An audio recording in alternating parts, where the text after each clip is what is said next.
جتنے بیمار ہیں انہیں شفا عطا فرما، قرض داروں کے قرضے اتر جائیں، بے اولادوں کو نیک اور صالح اولاد عطا کر دے۔ اے اللہ جب اس سفر کو چلا تھا کئی تیرے بندوں نے اشک بار آنکھوں سے دعاؤں کے لیے کہا تھا، اے اللہ تیرے بندے بہت ترس رہے ہیں،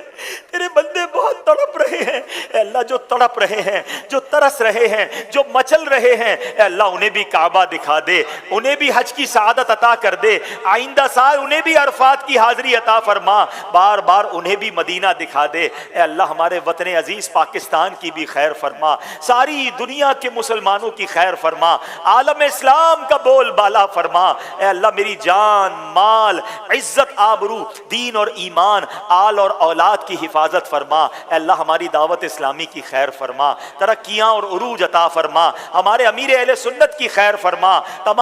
ہماری مغفرت کے لیے بھی مانگنا، ہمارے جو مسلمان بھائی بہن دنیا سے چلے گئے ان سارے مرحومین کے لیے دعائیں کرنا۔ اللہ نے آپ کو موقع دیا، آپ عرفات میں ہوگے جہاں خاص رحمت الہی برس رہی ہوگی، ہمیں بھول نہ جائیے گا، ہمیں اپنی دعاؤں میں ضرور یاد رکھیے گا، کچھ اس طرح دعائیں کیجیے گا کہ اے رب کریم الحمدللہ رب العالمین والصلاة والسلام على سید الانبیاء والمرسلین یا ارحم الراحمین یا ارحم الراحمین یا ارحم الراحمین یا ربنا یا ربنا یا ربنا یا ربنا یا ربنا یا اللہ یا رحمان یا رحیم۔ اے رب کریم کس زبان سے تیرا شکر ادا کریں، ہم گناہ گاروں کو، سیاہ کاروں کو تو نے آج عرفات کے میدان میں جمع ہونے کی سعادت دی۔ اے اللہ ہم نے کتابوں میں پڑھا ہے کہ عرفات کے میدان میں ہر سال تیرے دو نبی حضرت خضر علیہ السلام، حضرت الیاس علیہ السلام بھی حاجیوں کے درمیان عرفات کے میدان میں ہوتے ہیں۔ اے اللہ اس وقت عرفات میں لاکھوں حجاج موجود ہیں، اس میں تیرے بہت سارے نیک بندے بھی ہوں گے اور مجھ جیسا گناہگار بھی حاضر ہے۔ اے اللہ تجھے تیرے ان اٹھے ہوئے نیک بندوں کے ہاتھوں کا واسطہ، اے اللہ آج میری لبیک قبول فرما لے، اے اللہ آج میری حاضری قبول فرما لے، اے اللہ ہمارا حج بھی قبول فرما لے۔ اے اللہ تو نے ہمیں تیرے نبی کے ذریعے، حدیثوں کے ذریعے یہ وعدہ ملا ہے کہ آج عرفات کے میدان میں جو لوگ حج کے لیے حاضر ہیں وہ گناہوں سے ایسے پاک ہو جائیں گے جیسے ماں کے پیٹ سے پیدا ہوئے ہیں۔ اے اللہ ہمیں بھی گناہوں سے پاک فرما دے۔ دکھلایا عرفات کا منظر، یہ بھی کرو ہے، یہ بھی کرو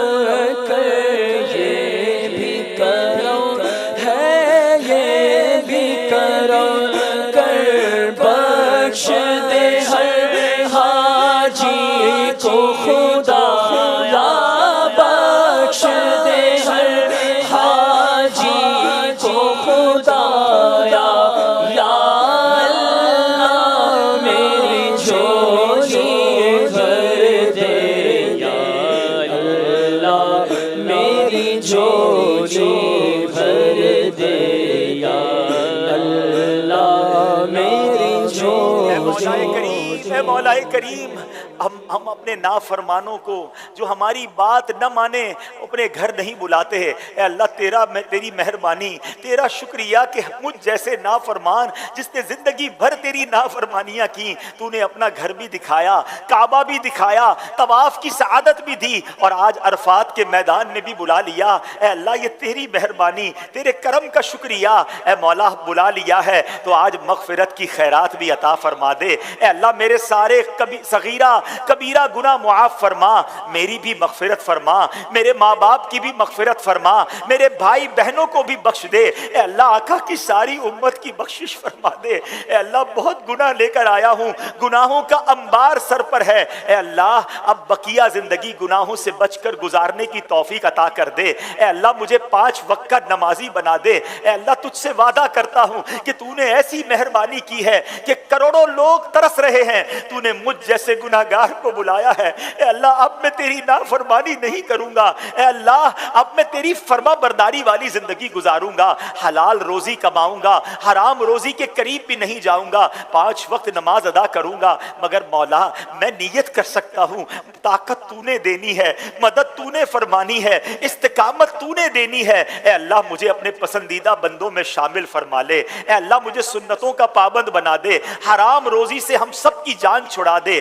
اے کریم مولا تیرے دربار میں ایک اور التجا بھی ہے، اس بار تو تو نے اپنے کرم سے بلایا، اے اللہ یہ سفر آخری سفر نہ ہو، جب تک زندہ رہیں ہر سال اے اللہ مجھے حج کی سعادت نصیب فرما، ہر سال مدینہ طیبہ کی بلکہ سال میں کئی کئی بار حاضریاں نصیب فرما، اے اللہ جتنے بیمار ہیں انہیں شفا عطا فرما، قرض داروں کے قرضے اتر جائیں، بے اولادوں کو نیک اور صالح اولاد عطا کر دے، اے اللہ جب اس سفر کو چلا تھا کئی تیرے بندوں نے اشک بار آنکھوں سے دعاؤں کے لیے کہا تھا، اے اللہ تیرے بندے بہت ترس رہے ہیں، تیرے بندے بہت تڑپ رہے ہیں، اے اللہ جو تڑپ رہے ہیں، جو ترس رہے ہیں، جو مچل رہے ہیں، اے اللہ انہیں بھی کعبہ دکھا دے، انہیں بھی حج کی سعادت عطا کر دے، آئندہ سال انہیں بھی عرفات کی حاضری عطا فرما، بار بار انہیں بھی مدینہ دکھا دے، اے اللہ ہمارے وطن عزیز پاکستان کی بھی خیر فرما، ساری دنیا کے مسلمانوں کی خیر فرما، عالم اسلام کا بول بالا فرما، اے اللہ میری جان مال عزت آبرو دین اور ایمان آل اور اولاد کی حفاظت فرما، اے اللہ ہماری دعوت اسلامی کی خیر فرما، ترقیاں اور عروج عطا فرما، ہمارے امیر اہل سنت کی خیر فرما، تمام علماء اور مشائخ اہل سنت کی خیر فرما۔ بس میرے پیارے اسلامی بھائیوں کچھ اس انداز سے مانگتے رہیے گا۔ یہ بھی بتا دوں کہ اللہ کی بارگاہ میں دعا ضروری نہیں عربی میں مانگی جائے، اچھی بات ہے اگر عربی کی دعائیں یاد ہوں، ورنہ اردو میں بھی بلکہ آپ اپنی مادری زبان میں بھی دعائیں مانگ سکتے ہیں، بس کسی بھی زبان میں مانگیے، وہ تو دلوں کے حال بھی جانتا ہے، بس مانگتے رہیے گا۔ آپ یہ سوچ لیجئے گا کہ ایک بہت بڑا خزانہ سامنے پڑا ہے اور کسی کو کہا جائے جتنا بھرنا ہے بھر لو تو اس کا جی نہیں بھرتا، وہ چند سکے اٹھا کر چند جواہرات اٹھا کر صبر نہیں کرے گا، وہ کہے گا ابھی وقت باقی ہے اور اٹھا لوں، ابھی وقت باقی ہے اور اٹھا لوں۔ تو غروب آفتاب میں جتنی بھی دیر باقی ہو بس آپ مانگتے رہیے گا، آپ التجائیں کرتے رہیے گا اور یہ سوچئے گا کہ رحمت کی بارش ہو رہی ہے، میں جتنا نہا سکتا ہوں نہا لوں، جتنا لوٹ سکتا ہوں لوٹ لوں۔ اور حاجیوں ایک اور بات بھی یاد رکھنا، دیکھو ہمیں نہیں معلوم ہم آئندہ سال آ سکیں یا نہ آ سکیں، پچھلے سال کئی لوگوں نے حج کیا جو اس سال شاید نہ جا پائیں، بلکہ ہو سکتا ہے وہ دنیا میں ہی نہ ہو، کیا معلوم ہمارا یہ سفر بھی آخری سفر ہو۔ اور یہ سوچ کر مانگنا کہ ہو سکتا ہے میرے مرنے سے پہلے اللہ نے مجھے ایک چانس دے دیا ہے، مجھے موقع دے دیا ہے کہ مرنے سے پہلے مغفرت طلب کر لو، تو بس دل جمعی کے ساتھ خوش دلی کے ساتھ رقت قلبی کے ساتھ خوب آپ نے دعائیں کرنی ہیں اور غروب آفتاب تک مانگے جانا ہے۔ اللہ ہم سب کی دعاؤں کو قبول فرمائے، جو وہاں موجود ہوں اللہ سب کی دعاؤں کو قبول فرمائے اور ان دعاؤں میں ہم سب